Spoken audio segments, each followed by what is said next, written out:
বাংলাদেশি নাগরিকরা ভারতে credit card ব্যবহার করেছে প্রচুর পরিমাণে। বাংলাদেশি নাগরিকদের ক্রেডিট কার্ডের মাধ্যমে খরচের তালিকায় শীর্ষে রয়েছে ভারত। জুন মাসে ভারতে এসে বাংলাদেশিরা খরচ করেছেন 61 কোটি টাকা।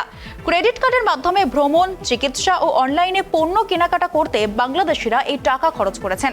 জুন মাসে ক্রেডিট কার্ডের মাধ্যমে মোট খরচ হয়েছে 388 কোটি টাকা। ভারতে খরচ হয়েছে মোট খরচের 16%।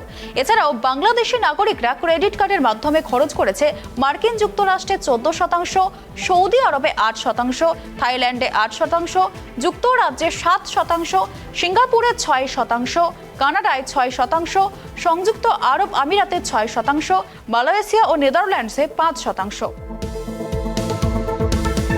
বাংলাদেশে সাম্প্রতিক সময়ে মানুষের ক্রয় ক্ষমতা বৃদ্ধি পেয়েছে এবং একই সঙ্গে আমাদের জাতীয় জীবনে যে অবকাঠামোগত উন্নয়ন তাও বেশ দেখা যাচ্ছে।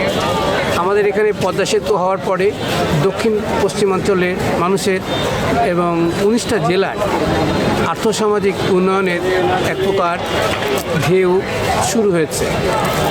তো এর ফলে মানুষের চিত্ত বিনোদন এবং আশপাশ দেশগুলি ভ্রমণ এবং চিকিৎসার জন্য যাওয়া, এমনকি বিভিন্ন উৎসব উপলক্ষে কেনাকাটার জন্য তারা ভারতের দিকে যাচ্ছে। তো তাদের এই বিনিময়ের মাধ্যম হিসেবে তারা ক্রেডিট কার্ডের ব্যবহার করছে, এসব কথা আমরা শুনতে পাচ্ছি।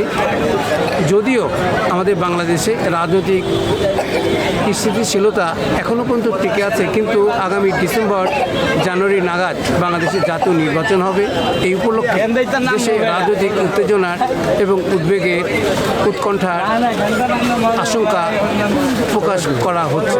তারপরেও মানুষের যে ক্রেডিট কার্ড, বিদেশ ভ্রমণ ইত্যাদি পরিমাণ সংখ্যা বেড়েছে তা খুবই আশাব্যঞ্জক।